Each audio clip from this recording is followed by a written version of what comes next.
یہی زبان جنت میں پہنچا سکتی ہے اور یہی زبان کی بے احتیاطی بندے کو دوزخ کی گہرائیوں میں پہنچا سکتی ہے۔ ایک بار نبی پاک علیہ الصلوۃ والسلام سے سوال کیا گیا کہ حضور آپ میرے لیے سب سے زیادہ خطرناک اور نقصان دہ چیز کسے قرار دیتے ہیں؟ ہمارے ایک صحابی نے پوچھا حضور میرے بارے میں اب سب سے زیادہ خطرناک نقصان دہ چیز کسے فرماتے ہیں؟ آقا علیہ الصلوۃ والسلام نے اپنی زبان مبارک پکڑ کر ارشاد فرمایا اسے۔ ذرا غور کیجئے، it's not a normal thing. آپ دیکھیں اللہ نے ہر چیز کے لیے ہمیں دو چیزیں دی ہیں، دو پارٹس دیے ہیں، ہاتھ دو ہیں، کان دو ہیں، آنکھیں دو ہیں، پیر دو ہیں، زبان ایک ہی دی ہے، اس کے بھی 32 پہرے دار ہیں، مگر بندہ اس کا پہرا توڑ کر بھی رب کی نافرمانی کر جاتا ہے۔ غور کیجئے، کہا جاتا ہے کہ جو عقل مند ہوتا ہے نا اس کی زبان دل کے پیچھے ہوتی ہے، پہلے وہ سوچتا ہے کہ بولوں یا نہ بولوں، پھر بولتا ہے، اور جو بے وقوف ہوتا ہے نا اس کی زبان دل سے آگے ہوتی ہے، وہ پہلے بول کے بعد میں سوچ رہا ہوتا ہے کیا کہہ دیا۔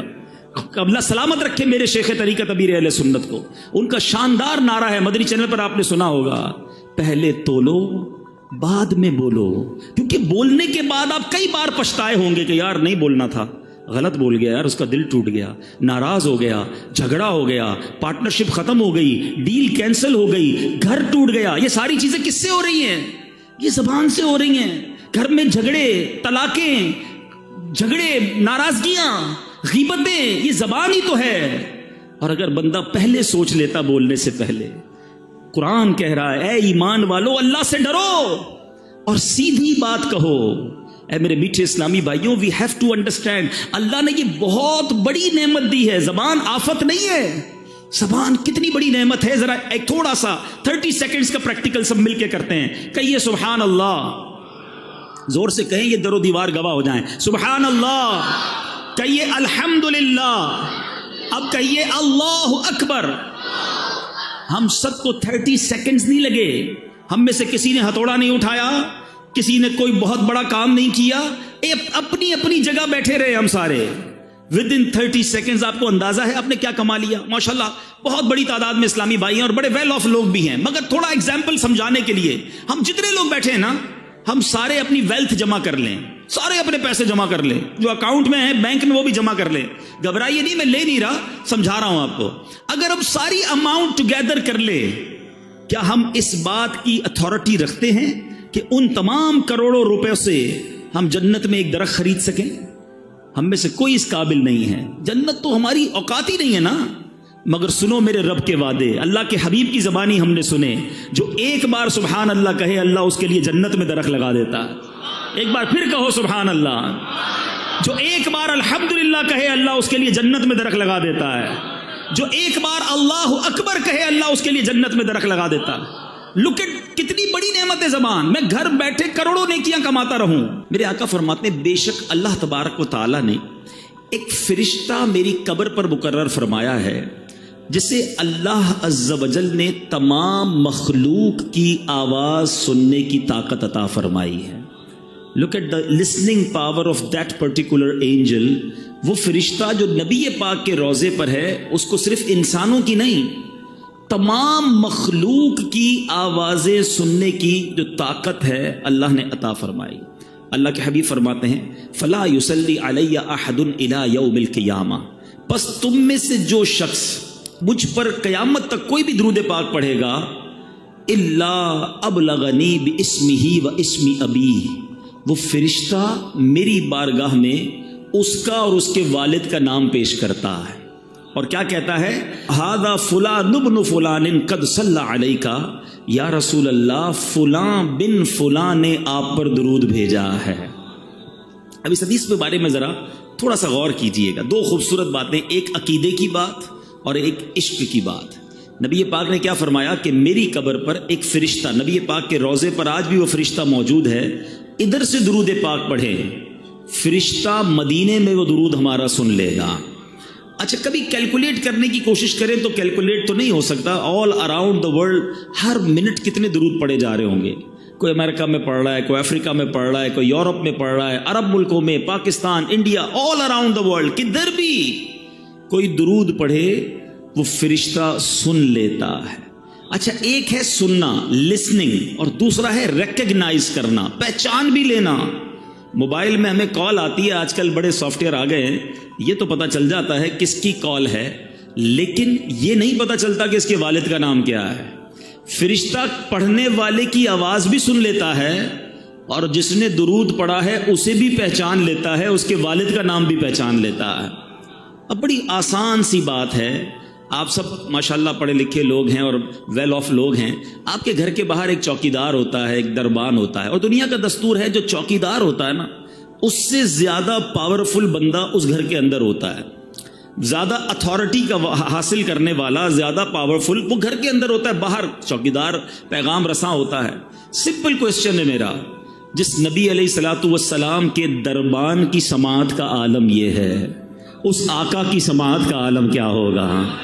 ادھر سے درود پڑھے, فرشتہ ادھر سن لے, تو پھر نبی پاک کی سماعت کا ایک فرشتہ میرا درود پڑھنے پر یہ بھی پہچان لے میرے والد کا نام کیا ہے, تو نبی پاک کے علم غیب کا عالم کیا ہوگا؟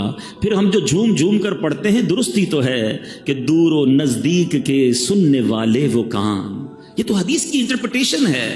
دور و نزدیک کے سننے والے وہ کان, کان لعلے کرامت پہ لاکھوں سلام. اللہ نے نبی پاک کو کیسے کیسے کمالات سے نوازا. یہ بات تو ایک کلیریفیکیشن, ایک مسکنسیپشن بعض اوقات ہوتا ہے عقیدے کے حوالے سے ہو گیا. اب عشق والی بات, فرشتہ کیا کہتا ہے, یا رسول اللہ فلاں بن فلاں نے آپ پر درود بھیجا ہے. دنیا میں جس کی ہم بڑی رسپیکٹ کرتے ہوں, بڑی محبت کرتے ہوں, جس کے بارے میں ہمارے دل میں بڑی عزت ہو, اور ہمیں کوئی آ کر بتائے کہ یار آپ کی ادھر بات ہو رہی تھی.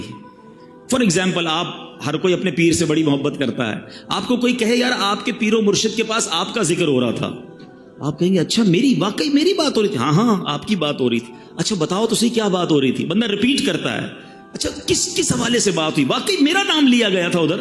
جس کی بھی آپ دنیا میں رسپیکٹ کرتے ہیں, اگر آپ کا ذکر اس کے پاس ہو, یو فیل ویری ویل, آپ کو بہت اچھا لگتا ہے, اور اچھی بات ہے یہ.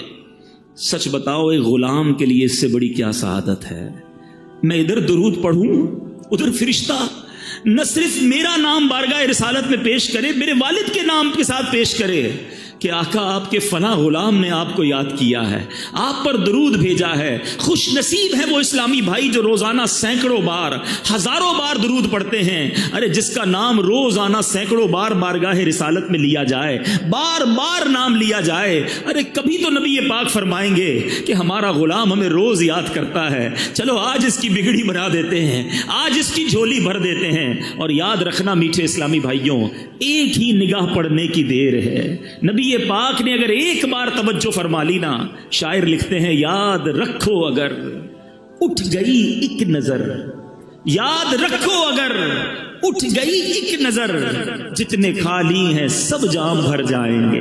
آقا کی نگاہ پڑھنے کی دیر ہے تو درود پاک یہ آپ کے پاس گویا کارڈ ہے, انٹری کارڈ ہے. آپ جتنی بار چاہتے ہیں میرا نام بارگاہ رسالت میں لیا جائے, جتنی بار آپ چاہتے ہیں کہ سرکار کی بارگاہ میں میرا ذکر ہو جائے, آپ اتنی بار درود پاک پڑھ لیجئے. فرشتہ آپ کا نام, آپ کے والد کا نام آقا علیہ الصلوۃ والسلام کی بارگاہ میں پیش کرے گا. آئیے میں بھی نیت کروں اور آپ بھی نیت کریں, انشاءاللہ روزانہ کثرت کے ساتھ درود پاک پڑھیں گے.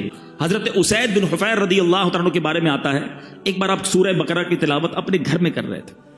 آپ کے گھر کے باہر آپ کا بچہ چھوٹا سا وہ بھی بیٹھا تھا اور ایک گھوڑا بندھا ہوا تھا. وہ گھوڑا اچھلنے لگا. حضرت اسید کہتے ہیں میں نے تلاوت روک دی, گھوڑا بھی کام ڈاؤن ہو گیا. دوبارہ تلاوت کی, دوبارہ گھوڑا اچھلنے لگا. آپ کہتے ہیں مجھے ڈر لگا یہ گھوڑا بچے کو نہ تکلیف پہنچا دے. پھر میں نے قرآن پڑھنا روک گیا, پھر گھوڑا کام ڈاؤن ہو گیا. تھرڈ ٹائم کہتے ہیں میں نے تلاوت کی, پھر گھوڑا اچھلنے لگا. میں نے سوچا بچے کو اٹھا لیتا ہوں. باہر صحن میں جب بچے کو اٹھانے آیا, حضرت اسید کہتے ہیں میں نے آسمان کی طرف دیکھا, آسمان پر جیسے ابھی آپ کو فانوس نظر آ رہے ہیں, کہتے ہیں عجیب و غریب کمکمے فانوس تھے, لیمپس تھی. میں حیران ہو گیا, پورا آسمان بھرا ہوا تھا. میں بچے کو لے کر اندر آ گیا. صبح نبی پاک کے دربار میں گیا, آقا سے عرض کیا آقا رات بڑا عجیب معاملہ ہوا, میں تلاوت کر رہا تھا, باہر نکلا تو بڑا عجیب سما تھا آسمان پر. اللہ اکبر. سنیے نبی پاک نے کیا فرمایا. آقا فرماتے جس کا مضمون ہے اے اسید وہ فرشتے تھے جو تمہاری تلاوت سن کر زمین پر آ رہے تھے, اگر تم تلاوت جاری رکھتے تو صبح سارے شہر والے فرشتوں کی زیارت کر لیتے. یعنی تلاوت قرآن فرشتوں کا نزول کا سبب ہے. ہم لیکن کتنا تلاوت کرتے ہیں؟ آج بہت بڑی تعداد میں یہاں عاشقان رسول موجود ہیں. ہمارے پاس کتنی ساری چیزوں کے لیے ٹائم ہے. ارلی مارننگ ہم ویک اپ ہوتے ہیں, سب سے پہلا کام پہلے ہوتا تھا, لوگ دعا پڑھتے تھے, وضو کرتے تھے, نماز پڑھتے تھے, واش روم جاتے تھے. اب پہلا کام موبائل ڈھونڈتا ہے بندہ. موبائل ڈھونڈا, سب سے پہلے واٹس ایپ چیک کرنا ہے. اچھا واٹس ایپ میں بھی امپورٹنٹ میسج پہلے, کیونکہ اب تو بہت سارے واٹس ایپ ہیں, کچھ لوگوں نے مارک کر کے رکھے ہوتے ہیں ٹاپ پریورٹی. جو ای میل والے ہیں وہ ای میل پہلے کھولتے ہیں, بزنس گروپ الگ بنائے ہیں. امپورٹنٹ میسج مس نہ ہو جائے. ہماری لائف اسی کے گرد چل رہی ہے. جتنا امپورٹنٹ ہمارا کانٹیکٹ ہے, کسٹمر کی ای میل مس نہ ہو, فیملی کے میسجز مس نہ ہو, کوئی بڑا زبردست ہمارا دوست ہے اس کا میسج مس نہ ہو, سب سے پہلے رپلائی دیتے ہیں اس کو. میں آپ سے پوچھنا چاہتا ہوں, آپ کو سارے پیغامات کی فکر ہے, قرآن کس کا پیغام ہے؟ قرآن اللہ کا پیغام ہے. کیا ہمارے پاس قرآن کے لیے ٹائم نہیں ہے؟ قرآن سیکھنے کے لیے ٹائم نہیں ہے؟ قرآن پڑھنے کے لیے ٹائم نہیں ہے؟ کیا میں اور آپ اللہ کو قیامت کے دن یہ جواب دے سکیں گے کہ مالک کریم بڑی بیزی لائف تھی, بزنس بھی تھا, فیملی بھی تھی, قرآن کے لیے ٹائم نہ ملا؟ نہ کرے میرے میٹھے اسلامی بھائیوں ایسا. ذرا غور سے سنیے گا, تورات شریف میں اللہ تبارک و تعالیٰ کیا ارشاد فرماتا ہے. فرماتا ہے, اے بندے کیا تجھے مجھ سے حیا نہیں آتی؟ تو راستے میں چل رہا ہوتا ہے, تیرے پاس کسی بھائی کا خط آتا ہے تو تو راستے سے ہٹ کر بیٹھ کر اس کے ایک ایک حرف کو بغور پڑھتا ہے. آج واٹس ایپ آتا ہے, پہلے خط آتے تھے. آج آپ کو پراپر کوئی دوست کا پیغام آئے کتنا امپورٹنس دیتے ہیں. اللہ فرماتا ہے دوست کا خط آئے اس کا ایک ایک حرف بغور پڑھتا ہے. قرآن میری کتاب ہے, میں نے تیری طرف نازل کی ہے, دیکھ اس میں کتنی تفصیل ہے, میں نے کتنی بار تجھے اس میں سمجھایا ہے کہ تو اس کے طول و عرض میں غور کرے, مگر پھر بھی تو اس سے اعراض کرتا ہے, پھر بھی اس سے منہ موڑتا ہے. کیا میرا مرتبہ, جملہ سنیے گا, اللہ فرماتا ہے کیا میرا مرتبہ تیرے نزدیک تیرے بھائیوں سے بھی کم ہے؟ اے میرے بندے, تیرے پاس تیرا کوئی بھائی بیٹھتا ہے تو تو اس کی طرف مکمل توجہ کرتا ہے اور اپنے دل کو مکمل طور پر اس کی باتوں کی طرف متوجہ کرتا ہے. اگر اس دوران کوئی شخص دوسرا بات کرے, آپ دونوں کی باتوں میں خلل پیدا کرے, آپ اسے روک دیتے ہیں, خاموش کر دیتے ہیں. اللہ فرماتا ہے اب جب کہ میں تیری طرف متوجہ ہوں اور تجھ سے کلام کر رہا ہوں تو تیری حالت یہ ہے کہ تیرا دل مجھ سے اعراض کرنے والا ہے, مجھ سے دور ہونے والا ہے. کیا تو نے مجھے اپنے بھائیوں سے بھی کم مرتبہ سمجھ لیا ہے؟ سوچئے, قرآن سے دوری یہ اللہ سے دوری ہے, اللہ کے پیغام سے دوری ہے. میلاد ہم سارا سال منائیں, ضرور منائیں, مگر ہمارے ہی آقا تو قرآن لے کر آئے نا. سب سے بڑا معجزہ قلب مصطفیٰ پر نزول قرآن ہے. مگر آج ہم قرآن کو کتنا پڑھتے ہیں؟ کچھ نہ کچھ تو روز پڑھ سکتے ہیں. میں آج صرف 3 آیتیں آپ کے لیے لے کر آیا ہوں. میں صرف آج 3 آیتوں کی تلاوت کروں گا کہ آپ کے رب نے, میرے رب نے ہمیں کیا فرمایا. اندازہ ہوگا آپ کو کہ ایک آیت میں گویا حکایت کا, حکمت کا, رہنمائی کا سمندر موجود ہے. سنتے جائیے اور ایمان تازہ کرتے جائیے. اللہ قرآن میں فرماتا ہے یا ایھا الذین آمنوا اتقوا اللہ وقولوا قولا سدیدا. اب اس آیت ہے, اس کا ذرا ترجمہ سنتے ہیں. اے ایمان والو, اللہ سے ڈرو اور سیدھی بات کہو. اللہ کیا فرماتا ہے؟ اللہ سے ڈرو اور سیدھی بات کہو. اس میں علماء فرماتے ہیں کہ سیدھی بات کرنا, زبان کی احتیاط کرنا, اس میں ہمیں زبردست درس دیا جا رہا ہے. مگر آج ہم کیا کر رہے ہیں؟ ذرا غور کیجئے. اللہ کے حبیب علیہ الصلوۃ والسلام کیا فرماتے ہیں؟ اللہ کے حبیب فرماتے ہیں جب انسان صبح کرتا ہے تو تمام اعضاء زبان سے ریکویسٹ کرتے ہیں ہمارے بارے میں اللہ سے ڈرنا. اگر تو ٹھیک رہی تو ہم بھی سیدھے رہیں گے, اور اگر تو ٹیڑھی ہو گئی تو ہم بھی ٹیڑھے ہو جائیں گے. نبی پاک علیہ الصلوۃ والسلام کو اللہ نے کیسی اتھارٹی دی. ہم ساری چاہتے ہیں جنت میں جائیں, but nobody have guarantee to go in heaven. ہم میں سے کسی کے پاس یہ گارنٹی نہیں ہے کہ ہم جنت میں جائیں گے کہ نہیں. مگر دیکھو میرے رب نے اپنے حبیب کو کیسا اختیار دیا. اللہ کے حبیب نے گارنٹی دی ہے. سنو بخاری کی حدیث, میرے آقا فرماتے ہیں کہ اگر تم مجھے دونوں جبڑوں اور دونوں ٹانگوں کے درمیان والی چیز کی حفاظت کی ضمانت دو, میں جنت کی ضمانت دیتا ہوں. زبان کی اور شرمگاہ کی, یہ 2 چیزیں ایسی ہیں جس میں ہمیں احتیاط کرنی ہے. ایک اور حدیث پاک میں آقا فرماتے سب سے زیادہ جنت میں لے جانے والے عمل حسن اخلاق ہے، اللہ سے ڈرنا ہے. اور جہنم میں سب سے زیادہ لے جانے والا اگر کوئی عمل ہے تو وہ منہ ہے اور شرمگاہ ہے. یا تو پرائیویٹ پارٹس کا غلط استعمال یا اپنی زبان کا غلط استعمال. اللہ کے حبیب فرماتے ہیں، سنو میرے نوجوانوں جو ٹیلی فون پر دیگر جگہ دوستوں میں بیٹھ کر گندی باتیں فحش گوئی کرتے ہیں، اللہ کے حبیب فرماتے ہیں جس کا مضمون ہے اس بندے پر جنت حرام ہے جو فحش کلامی کرتا ہے. یہ زبان بڑی آسانی کے ساتھ جہنم میں پہنچا سکتی ہے. خدا را سمجھیے، دیکھیں نا ایمان کا تعلق کس سے ہے. زبان سے کلمہ پڑھ لے کوئی شخص، ساری زندگی کفر میں ہو، کلمہ پڑھے دل کی تصدیق کے ساتھ، وہ کفر سے ایمان میں آ جائے گا. لیکن یہی مسلمان اگر کفریہ کلمہ بک دے، اللہ ہمارے ایمانوں کی حفاظت فرمائے، مگر یہ بے باکی، یہ جو ہے نا جو منہ میں آیا بڑ کری جانا، بولی جانا، دوستوں کو ہنسانے کے لیے جھوٹ بولنا، لطیفے سنانا، چٹکلے سنانا، ہمیں اس لیے زبان نہیں دی گئی ہے کہیں ایسا نہ ہو کہ کوئی ایسا جملہ زبان سے نکل جائے کہ اللہ ناراض ہو جائے اور جہنم مقدر بن جائے. پلیز، قرآن کہہ رہا ہے اے ایمان والو اللہ سے ڈرو اور سیدھی بات کرو. ایک اور آیت قرآنی پیش کرتا ہوں. میں نے جس طرح بیان میں کہا میں آج آپ کو صرف 3 آیتیں سنانے آیا ہوں، لیکن آج ایک وعدہ لے کر جانا ہے کہ آج انشاءاللہ ہم یہ جذبہ لے کر جائیں گے کہ اب قرآن سے کنیکشن مضبوط کریں گے، اب قرآن پڑھنے والے اور سمجھنے والے بنیں گے. قرآن سے دور رہ کر زندگی اچھی نہیں. اللہ قرآن میں ارشاد فرماتا ہے، اگلی آیت اللہ فرماتا ہے یا ایھا الذین آمنوا اتقوا اللہ وکونوا مع الصادقین. ترجمہ سنیے، اے ایمان والو اللہ سے ڈرو اور سچوں کے ساتھ ہو جاؤ. سچوں کے ساتھ ہو جاؤ. اس آیت میں 2 باتوں کی ہمیں زبردست ترغیب دی جا رہی ہے، ایک سچ کی اور دوسری اچھی کمپنی کی، کہ ہمارا اٹھنا بیٹھنا، ہماری دوستیاں، ہماری گیدرنگز کیا ہونی چاہیے. سچ کی جہاں تک بات کریں، بزرگ بیٹھے ہیں، پہلے کیا ہوتا تھا، پہلے لوگ کہتے ہیں یار بندہ کبھی کبھی جھوٹ بول دیتا ہے، مگر آج ایسا فیل ہوتا ہے کہ بندہ کبھی کبھی سچ بولتا ہے. اتنا جھوٹ ہو گیا عام، اتنی عادت خراب ہو گئی، ہر بات میں جھوٹ، مذاق میں جھوٹ. ہم اس کو کوئی گناہ ہی نہیں سمجھتے. بچے کے سامنے جھوٹ بول دیا، کاروبار میں جھوٹ بول دیا، دوستوں میں بیٹھے خواہ مخواہ جھوٹ بول دیا، ساری دنیا گھما دی دوستوں کو، ادھر بھی گیا تھا ادھر بھی گیا تھا. بھائی نہیں گئے تھے تو کیا ضرورت ہے بولنے کی؟ آپ کے پاس نہیں ہے اتنا مال و دولت تو کیا ضرورت ہے اپنی تمام چیزوں کو بڑا کے بیان کرنا؟ خدا را سمجھیے، بعض اوقات کوئی فائدہ بھی نہیں ہوتا، پھر بھی بس خواہ مخواہ جھوٹ بولنا، کدھر گئے تھے تو ادھر گیا تھا، نہیں گیا تھا. نہ کریں ایسا. خدا را اللہ تعالیٰ کو سخت ناپسند ہے. جھوٹ اسلام میں سخت ناپسندیدہ ہے. بلکہ ایک اور آپ کو بات بتاؤں، جھوٹ ایسا جرم ہے جو صرف اسلام میں نہیں، دنیا کے تمام ریلیجنز میں، کسی مذہب میں جھوٹ پسندیدہ نہیں ہے. کسی نیشن کے اندر، دنیا کی کسی قوم میں جھوٹ پسندیدہ نہیں ہے. مگر افسوس یہ ہے کہ جو اسلام سچ لے کر آیا، آج مسلمان کہلانے والا جھوٹ بولتا ہے. آقا کون ہے؟ سیدی اعلیٰ حضرت لکھتے ہیں سچی بات سکھاتے یہ ہیں. سچی بات سکھانے والے آقا کا امتی جھوٹ کیسے بولے؟ سوچئے نا، حدیث کے الفاظ ہیں جب بندہ ایک بار جھوٹ بولتا ہے، فرشتہ اس کے منہ کی بدبو سے 1 میل دور ہو جاتا ہے.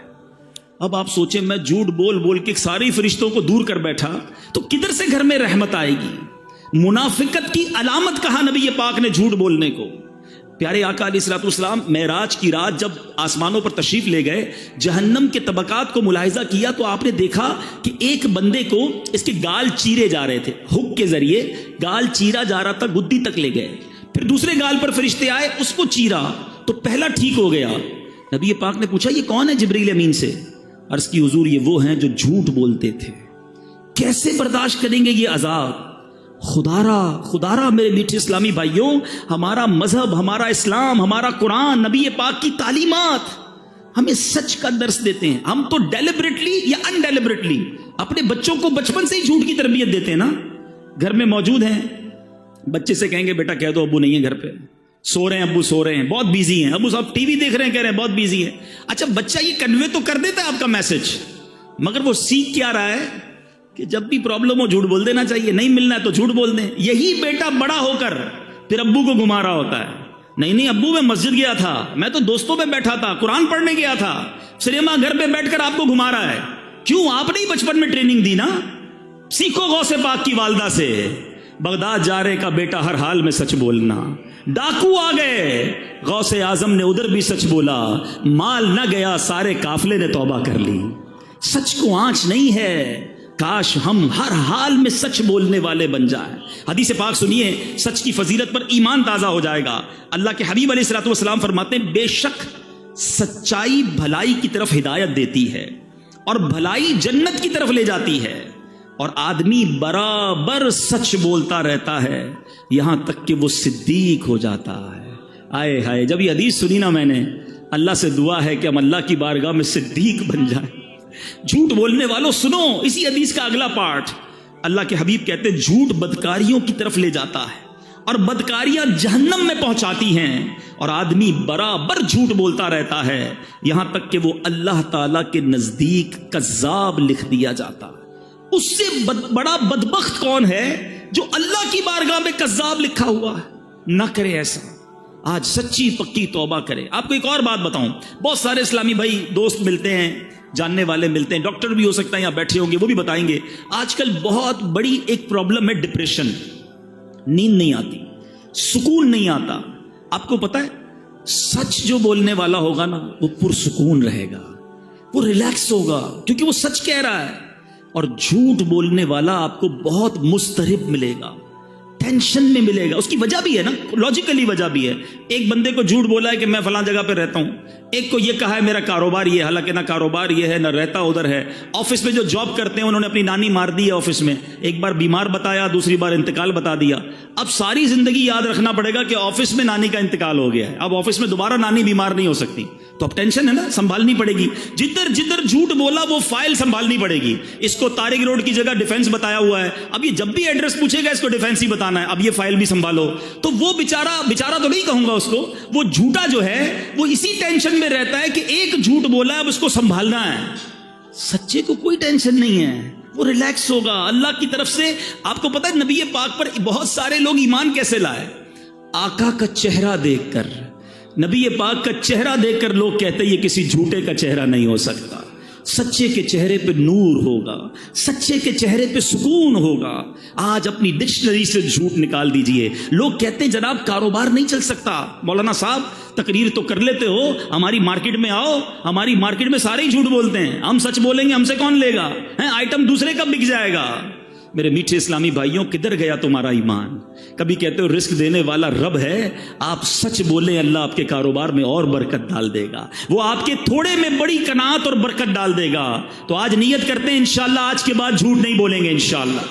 آخری آیت اور کمال کی آیت، اور یہ آج کے اس پورے اجتماع کے لیے بہت ہی ریلیونٹ ہے۔ اللہ کریم قرآن مجید فرقان حمید میں ارشاد فرماتا ہے، یا ایھا الذین آمنوا لا تبطلوا صدقاتکم بالمن والاذی، اے ایمان والو اپنے صدقے برباد نہ کرو احسان جتا کر اور تکلیف پہنچا کر۔ اے ایمان والو احسان جتا کر اور تکلیف پہنچا کر اپنے صدقے باطل نہ کرو۔ صدقے کیسے باطل ہو جائیں؟ کسی غریب کو دیا اس نے ریسیو کر لیا، کسی تنظیم میں دیا رسید مل گئی، پھر کیسے ختم ہو جاتے ہیں؟ سنیے، ہم بہت بڑی مسٹیک کرتے ہیں۔ بعض اوقات کسی کی مدد کرتے ہیں، ساتھ اس کو جتاتے بھی ہیں، ہاں بھائی یاد ہے نا تیری بچی کی شادی کروائی تھی، بھول تو نہیں گئے گھر میں نے دلایا تھا، پہلی بار نوکری کرنے آیا تھا پھٹے ہوئے چپل پہنے تھے، آج گاڑی میں گھوم رہا ہے، میرا احسان یادیں نہیں ہے؟ جب تمہیں بیرون ملک جانا تھا ویزا میں نے لگا کے دیا تھا، پہلا لون مجھ سے ہی پاس کروایا تھا۔ استغفر اللہ، ذرا سوچیے اس غریب کا کیا حال ہوتا ہوگا جس کو یہ شخص جتا رہا ہے، کیا وہ خوش ہوتا ہوگا؟ آج سے 4-5 سال پرانی بات ہے، علاقہ نہیں بتاؤں گا، ایک صاحب سے یہ مجھے ملانے لے گئے، بہت بڑی شخصیت بتاتے تھے، بڑا گھر تھا، ہم بیٹھے گارڈن کے اندر، چائے لے کر ایک ملازم آیا، میں وہ واقعہ بھولتا نہیں ہوں، جب بھی میں یہ بیان کرتا ہوں مجھے وہ نوکر بیچارہ چائے لے کر آنے والا یاد آ جاتا ہے۔ وہ چائے لے کر جب آیا نا تو جو سیٹھ صاحب تھے وہ مجھے کہتے ہیں، حالانکہ میری پہلی ملاقات، میری کوئی پرانی سلام دعا نہیں ہے، مجھے کہتے ہیں یہ میرا ملازم ہے، میں نے اس کی بچی کی شادی کرائی اور اس کی بچی کو گھر بنا کے دیا، پوچھو اس سے، مجھے کہتے ہیں۔ اب یقین کریں میں شرم سے پانی پانی ہو گیا، میں نے کہا یار یہ ملازم کیا سوچ رہا ہوگا اس وقت، اور نہ جانے اس بندے نے کتنے لوگوں کو یہ گنوایا ہوگا۔ وہ غریب سوچتا ہوگا کہ یا اللہ یہ سیٹھ صاحب تو جب دیکھو مجھے ذلیل کرتے ہیں، یاد رکھیے میرے میٹھے اسلامی بھائیوں، یہ صدقہ ختم ہو جائے گا، یہ باطل ہو جائے گا، بلکہ گناہ ہو جائے گا اگر ہم کسی کو دے کر احسان جتائیں۔ ارے اگر آج میں نے اور آپ نے کسی کی مدد کی، اس میں میرا آپ کا کیا کمال ہے؟ یہ اللہ کی مہربانی ہے۔ ارے میں اور آپ بھی کسی کے دروازے پر کھڑے ہو سکتے تھے کہ میرا والد ہاسپٹل میں ہے، بل دینے کے لیے پیسے نہیں ہیں، برائے کرم مدد کر دو۔ میری بچی کی شادی ہے، تاریخ مل گئی ہے، جہیز کے پیسے نہیں ہیں، میں اور آپ بھی کسی کے دروازے پر کھڑے ہوتے ہیں۔ اگر آج اللہ نے مجھے اور آپ کو دینے والا بنایا تو ہم احسان جتائیں گے؟ ہم کوئی اپنی بڑائی بیان کریں گے؟ ارے اللہ کا شکر ادا کیا کرو۔ خدا کی قسم، جس کو رب نے دینے والا بنایا وہ زکات دے، ساتھ سجدہ بھی کرے کہ مولا تیری مہربانی، تو نے دینے والا بنایا۔ آج لوگ میرے پاس آتے ہیں، میں انہیں دیتا ہوں، اللہ یہ تیری مہربانی، میرے اندر کوئی کمال، کوئی ہوشیاری نہیں۔ آج صدقے دے کر، خیرات دے کر نام چاہیے، اعلان چاہیے، یاد رکھو یہ برباد ہو جائے گا۔ جو لوگوں کو دکھانے کے لیے صدقہ کرتے ہیں، لوگوں کو دکھانے کے لیے عبادت کرتے ہیں، وہ صدقہ قبول نہیں ہے۔ میں جانوں، میرا رب جانے۔ اگر کسی کے ساتھ مہربانی کی سچ بتاؤں، جو ادارے، جو غریب لوگ، جو تنظیمیں ہماری زکات لیتی ہیں نا، یہ محسن ہیں ہمارے، ان کا شکریہ ادا کرو کہ یہ مال کا میل لے کر جاتے ہیں ہمارے، مگر ہم صدقہ دے کر احسان جتائیں۔ اور پھر ایک اور غلطی جو کرتے ہیں ہم ہے، قرآن کہتا ہے تکلیف پہنچا کر، اچھا یا تو احسان جتائیں گے یا ایکسپیکٹیشن ہوگی کہ یار صدقہ دیا ہے، گھر بنایا، اب دعوت تو کرے گا نا میری، عجیب آدمی ہے، مجھی سے قرضہ لیا، نکلا سامنے سے سلام بھی نہیں کیا۔ یہ کیا ہے؟ آپ کی کوئی ایکسپیکٹیشنز ہیں، آپ ان سے کچھ بدلہ چاہتے ہیں کہ آپ نے مدد کی ہے تو یہ آپ کو بدلے میں کچھ دے۔ پھر آپ نے اللہ کے لیے کیا کیا؟ عمرے پر بھیجیں گے، حج پر بھیجیں گے، دیکھو بھائی ہر چکر پہ میرا نام لینا، میرے ابو کے نام کا عمرہ کرنا، وہاں جا کے فون بھی کرنا، میسج بھی کرنا۔ ارے اللہ کے بندے، آپ یہ کیا کر رہے ہیں؟ آپ بھول جائیں دے کر، آپ جانیں، آپ کا رب جانے، وہ کچھ بھی نہ کرے نا عمرے پہ جا کر، ہر قدم پر آپ کو نیکی ملنی ہے۔ اللہ کی رضا کے لیے کام کرنا سیکھیے میرے میٹھے اسلامی بھائیوں۔ بہت ساری بڑی تعداد میں یہاں پر اسلامی بھائی ہیں، میں سب سے ایک کوسچن آج چھوڑ کے جانا چاہتا ہوں، میں بھی اس کے بارے میں غور کروں۔ ایسی کتنی نیکیاں ہیں میرے پاس، اور ایسی کتنی نیکیاں ہیں آپ کے پاس جو فقط میں جانوں اور میرا رب جانے؟ اپنے بارے میں چیک کر لو، ہم سارے چیک کر لیں۔ پہلے ایک بات بڑی مشہور تھی، نیکی کر دریا میں ڈال، آج تو نیکی کر اور فیس بک پہ ڈال۔ یہ سوشل میڈیا نے ہم کو کہیں کا نہیں رکھا ہے، ہر چیز لوگوں کو بتانی ہے، چھپ چھپ کر کیے جو کام وہ بھی لوگوں کو بتانے ہیں۔ خدارا نکل آئے اس سے۔ کیوں بتاؤں کہ میں نے کتنے عمرے کیے، کتنے حج کیے، کتنے روزے رکھے؟ اگر کوئی تہجد پڑھتا ہے بڑی بات ہے، مگر بتانے کی جلدی کیوں ہے؟ نہ کریں ایسا۔ پرانی 15 سال پرانی نیکیاں لوگوں کو یاد ہیں۔ کل جھوٹ بولا تھا یاد ہے، آج صبح آنکھوں نے حرام دیکھا وہ یاد، اس پر توبہ کر لیا آپ نے؟ جو آپ لوگوں کو بتا رہے ہیں کہ میں نے اتنے سال پہلے حج کیے اور عمرے کیے اور مسجد بنائی اور فلاں بچیوں کی شادیاں کرائیں۔ خدارا اپنی نیکیوں کو چھپانا سیکھیے۔ اخلاص کی تعریف پتہ ہے کیا ہے؟ علماء فرماتے ہیں اخلاص کی ڈیفینیشن یہ ہے کہ جس طرح بندہ اپنے گناہوں کو چھپاتا ہے۔ آپ میں سے کوئی ہے جو چاہے میرے گناہ لوگوں کو پتہ چل جائیں؟ کل میں نے یہ گناہ کیا، یہ غلطی ہو گئی، کوئی نہیں چاہتا، چھپاتے ہیں۔ فرمایا جس طرح گناہ کو بندہ چھپاتا ہے اس طرح اپنی نیکیوں کو چھپائے۔ اللہ کرے کہ یہ عادت نصیب ہو جائے، اللہ کرے کہ اللہ کی رضا کے لیے عبادت کرنا نصیب ہو جائے۔ یہ میلاد بھی جو ہے نا بہت اچھی بات ہے، ضرور منانا چاہیے۔ یہ میلاد بھی اللہ کی رضا کے لیے ہو۔ اگر اس لیے میلاد منایا کہ لوگوں میں واہ واہ ہو، ثواب نہیں ملنا، اور اس لیے ہو کہ اللہ راضی ہو جائے، اللہ کے حبیب راضی ہو جائیں، ان کا چرچا اور بلند ہو، آپ کی مال میں، کاروبار میں برکتیں شروع ہو جائیں گی، مگر نیت اچھی ہو۔ اب آخری بات، شیطان اتنا مردود ہے، ابھی میں جو بیان کر رہا ہوں نا، اب اس بیان کے دوران بھی شیطان جو ہے وہ خیال یہ لا رہا ہوگا کہ یار یہ صحیح کہہ رہے ہیں، وہ فلاں بندہ ہے نا وہ بڑا ہی لوگوں کو دکھا کر چندہ دیتا ہے، فلاں جو ہے نا وہ بڑا ریاکار ہے، دکھلاوے والا، ہمیں کوئی اور یاد آ رہا ہے، بیان سن رہے ہیں بندہ کوئی اور یاد آ رہا ہے۔ اور اللہ کے بندوں، ہمیں کسی اور کے بارے میں نہیں سوچنا، اپنی اصلاح کرنی ہے۔ اپنے بارے میں سوچیں کہ میرے اندر اگر یہ ہے کہ میں دوسروں کو بتاؤں میں کیا کیا کرتا ہوں، تو پھر اپنا علاج کرے۔ دوسروں کے بارے میں وی ہیو نو پیرامیٹر۔ اگر مثال کے طور پہ کوئی بندہ چندہ دیتے وقت، نیکی کرتے وقت لوگوں کو بتاتا ہے، ہم یہ کوئی ہمارے پاس پیرامیٹر نہیں ہے کہ ہم کہیں کہ یہ ریاکاری کر رہا ہے، یہ دکھلاوا کر رہا ہے، وہ جانے، اس کا رب جانے۔ انما الاعمال بالنیات، مثال دیتا ہوں، ادھر آ کر کوئی بندہ اعلان کرتا ہے کہ بھائی میں 1 لاکھ روپے مسجد میں دیتا ہوں، کیا پتا اس کی نیت یہ ہو کہ سارے لوگ سنیں یہ بھی دیں، ثواب ملے گا اسے. یہ اعلان ریاکاری نہیں، دکھلاوا نہیں.